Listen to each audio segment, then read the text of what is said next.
আসসালামু আলাইকুম রহমতুল্লাহ। আশা করছি আপনারা ভালো আছেন। আমি আলহামদুলিল্লাহ ভালো আছি।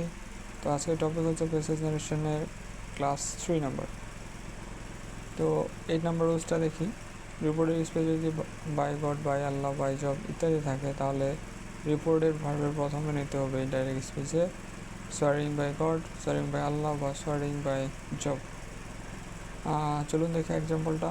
By Allah he replied I will not leave this house. তাহলে swearing by Allah he replied that, inverted comma তুলে দ্যাট। তারপরে হি উড আছে would not leave that house, this আছে দ্যাট হবে। নেক্সট রুলসটা দেখি।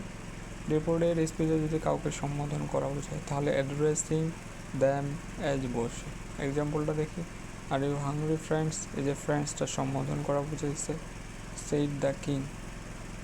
তাহলে addressing them as friends the king asked they were hungry.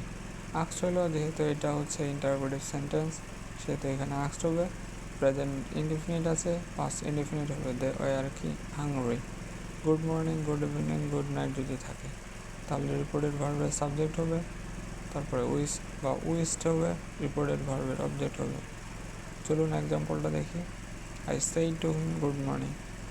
তাহলে আই রিপোর্টেড ভার্বের সাবজেক্ট আই, তারপরে উইশড বসাবো, রিপোর্টেড ভার্বের অবজেক্ট বসাবো, তারপর গুড মর্নিং আছে গুড মর্নিং বসাবো। গুড বাই যদি থাকে বিড বা বেড হবে। যেমন আই সেই টু হিম গুড বাই, এই সেই টুর পরিবর্তে বেড হবে। তাহলে I bed him good bye. তো ধন্যবাদ সবাইকে। আসসালামু আলাইকুম।